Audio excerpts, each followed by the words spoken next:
भक्तों, ओम नमः शिवाय, श्री शिवाय नमस्तुभ्यम, जय श्री महाकाल। जी हाँ भक्तों, क्या आपका भी बच्चा भी बिल्कुल भी नहीं पढ़ता? आप लोग बहुत ज़्यादा परेशान हो उसकी पढ़ाई को लेके कि आखिरकार हमारा जो बच्चा है वो पढ़ता क्यों नहीं है। जब भी आप उसको पढ़ाने के लिए बैठाते हो तो कहीं वो घूमने चला जाएगा, कहीं खेलने चला जाएगा, कहीं कुछ करेगा, कहीं कुछ, लेकिन पढ़ेगा बस बिल्कुल भी नहीं। और आपके समझ में भी नहीं आता कि आखिर ऐसा क्या हो गया जिसके कारण हमारा जो बच्चा है वो पढ़ता नहीं है। तो आपको परेशान होने की कोई भी आवश्यकता नहीं है, क्योंकि आज जो मैं आपके लिए उपाय लेके आया हूँ, अगर आपने उसको ध्यान से सुन के और अच्छे तरीके से कर लिया तो अवश्य रूप से आपका जो भी बच्चा है जिसका भी मन पढ़ाई लिखाई में नहीं लगता, अवश्य रूप से उसका जो मन है वो पढ़ाई की ओर आकर्षित होना ही होना है। क्या करना है, कैसे करना है, पूरा मैं आपको समझाने वाला हूँ। तो बस उपाय ध्यान से सुन के अच्छे से करिएगा अवश्य रूप से। देखिए, आपको पता है कि पूज्य गुरुदेव की जो कथा होती है उसमें लाखों की क्या आती है, भीड़ आती है। और जब गुरुदेव की कथा में लाखों की भीड़ आती है तो वहाँ ज्यादातर जो भक्त होते हैं वो क्या करते हैं, पत्र के द्वारा अपनी इच्छा और पत्र के द्वारा अपनी मनोकामना जो होती है वो गुरुदेव तक पहुंचाते हैं। तो अभी गुरुदेव की कथा चल रही थी, आज से 4 से 5 महीना पहले की बात है। गुरुदेव की कथा चल रही थी और गुरुदेव की कथा में लाखों की भीड़ आई। अब जब गुरुदेव की कथा में लाखों की भीड़ आई तो वहाँ ज्यादातर जो भक्त थे उन्होंने क्या किया, पत्र के द्वारा अपनी इच्छा और पत्र के द्वारा अपनी मनोकामना जो थी ना वो गुरुदेव तक पहुंचाया। अब जैसे ही गुरुदेव के पास पत्र पहुंचा और गुरुदेव ने पत्र पढ़ा तो वहाँ गुरुदेव ने देखा कि ज्यादातर जो भक्त हैं उनकी क्या है, केवल और केवल एक ही इच्छा और एक ही मनोकामना है, क्या कि गुरुदेव हमारा जो बच्चा है ना, पढ़ाई में उसका मन बिल्कुल भी नहीं लगता। हम बहुत ज्यादा परेशान है उसकी पढ़ाई को लेके कि आखिरकार हमारा जो बच्चा है वो पढ़ता क्यों नहीं है। हमने उसके पीछे क्या कुछ नहीं किया, बहुत अच्छा उसको कोचिंग स्कूल में भेज रहे हैं, बहुत अच्छा उसको दे रहे हैं, हर एक चीज की सुख सुविधा दे रहे हैं, लेकिन फिर भी जो बच्चा है वो बिल्कुल भी नहीं पढ़ता। कृपया करके कोई उपाय बता दे ताकि हमारा जो बच्चा है वो अच्छे तरीके से पढ़े, अच्छे तरीके से आगे बढ़े। अब जैसे ही गुरुदेव ने देखा कि ऐसी ऐसी समस्या है, तभी गुरुदेव ने 2 से 3 उपाय बताए और कहा केवल और केवल ये उपाय कर लेना, तुम्हारा जो भी बच्चा है जिसका भी मन नहीं लगता पढ़ाई में, मात्र ये उपाय कर लेना, अवश्य रूप से उसका जो मन है वो पढ़ाई की ओर आकर्षित होगा ही होगा।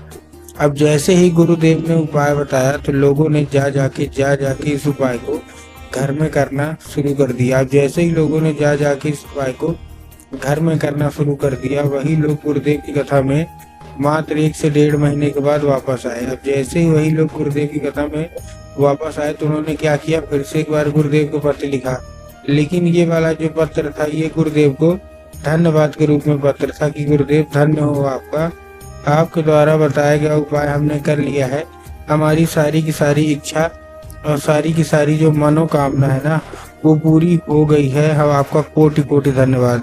हमारा जो जो हमारा बच्चा था जिसका मन पढ़ाई लिखाई में बिल्कुल भी नहीं लगता था, अब वो बिना कुछ कहे बिना कुछ बोले केवल और केवल जो है ना वो पढ़ाई ही करता है, और ये केवल और केवल आपके द्वारा बताए गए उपाय के कारण ही हुआ है। आपका कोटि कोटि धन्यवाद। तो देखिए, जो लोग भी मेरी आवाज अभी सुन रहे हैं ना, अगर आपको भी जानना है कि आखिर ऐसा कौन सा उपाय है जिसको करने मात्र से इच्छा मनोकामना जो है वो पूरी हो जाती है, तो चलिए हम बताते हैं आपको आज की इस वीडियो के माध्यम से कि आपको करना क्या है। तो बस उपाय ध्यान से सुन के अच्छे से करिएगा अवश्य रूप से, ठीक है। तो देखिए, जो हमारा पहला उपाय है इसमें आपको लेना क्या है, इसमें आपको लेना है 3 काली तिल और साथ में आपको लेना क्या है, साथ में आपको लेना है 1 धतूरा। तो 3 काली तिल ले लिया, 3 काली तिल के साथ साथ आपको 1 धतूरा लेना है, ले लिए। लेने के बाद अपने बच्चे के हाथ में देके उसको भेज दीजिएगा कहाँ, सीधा सीधा शिव मंदिर। अब जैसे आपका बच्चा शिव मंदिर पहुंचेगा, शिव मंदिर पहुंचने के बाद उसको बोलिएगा कि दक्षिण दिशा में खड़ा हो जाए और उत्तर की ओर अपना चेहरा कर ले। अब देखिए, दक्षिण और उत्तर में ना बहुत सारे लोगों के मन में कंफ्यूजन भी आता है कि दक्षिण क्या है, उत्तर क्या है, हमको थोड़ा साफ साफ बताओ। तब गुरुदेव ने साफ साफ बताया है कि आप जिस भी शिव मंदिर जा रहे हैं उस शिव मंदिर का जिधर साइड जलाधारी होगा आपको अपना चेहरा उधर साइड करके खड़े हो जाना है। ठीक, खड़े हो गए। खड़े होने के बाद आपको क्या करना है, एक नाम लेके, कौन सा, महादेव का बहुत ही सुंदर सा नाम है श्रम्भेश्वर महादेव। तो आपको करना क्या है, आपको श्रम्भेश्वर महादेव का नाम लेके और उन्हीं का स्मरण करके आपको चुपचाप क्या कर देना है, अर्पित कर देना है बस। पूज्य गुरुदेव कहते हैं कि अगर आपने ऐसा कर लिया तो अवश्य रूप से सारी इच्छा मनोकामना जो है वो पूरी होनी ही होनी है। ठीक है, ये था हमारा कौन सा, ये था हमारा सबसे पहला उपाय। अब हम चलते हैं अपने दूसरे उपाय की ओर। अब देखिए जो हमारा दूसरा उपाय है, इस उपाय में आपको करना क्या है। जो हमारा दूसरा उपाय है, इस उपाय में सबसे सिंपल सा आपको केवल एक काम करना है। आपको लेना है एक लाल फूल और आपके साथ लाल फूल में ये जब आप लेंगे तो लाल फूल के साथ आपके घर में माता सरस्वती की फोटो या मूर्ति होना अति अनिवार्य है। अगर आपके घर में माता सरस्वती की फोटो या मूर्ति है तब तो अच्छी बात है, लेकिन अगर आपके घर में माता सरस्वती की फोटो या मूर्ति नहीं है तो आपको बाजार जाना है, माता सरस्वती की फोटो या मूर्ति लाना है, घर में उनको स्थान दे देना है। ठीक, दे दिया। स्थान देने के बाद शाम के वक्त में जब भी आपके घर में पूजा पाठ होती है तो वो क्या करना है, वो जो लाल फूल है वो उठाना है और क्या करना है, माता सरस्वती को अर्पित करना है। अब जैसे आप माता सरस्वती को अर्पित करेंगे, माता से उसको औषधि के रूप में मांग लीजिएगा कि माता कृपया करके हमको इसको औषधि के रूप में प्रदान करिए। अब क्या होगा, अब ये औषधि का रूप ले लेगा। अब आपको करना क्या है, जैसे औषधि के रूप ले लेगा, आपको उसी रात जब आपको बच्चा अच्छे तरीके से खाना पीना खा के सो जाए ना, तो आपको जो लाल फूल है वो उठाना है और लाल फूल उठाने के बाद आपको केवल और केवल क्या कर देना, अपने बच्चे के माथे पे 2 से 3 बार आपको क्या कर देना है, फेर देना है बस। पूज्य गुरुदेव कहते हैं कि अगर आपने ऐसा कर लिया तो अवश्य रूप से आप देखेंगे कि सारी इच्छा मनोकामना जो भी है वो जो है ना वो पूरी होगी ही होगी और आपके बच्चे का जो मन है वो जो है वो पढ़ाई की ओर आकर्षित होगा ही होगा।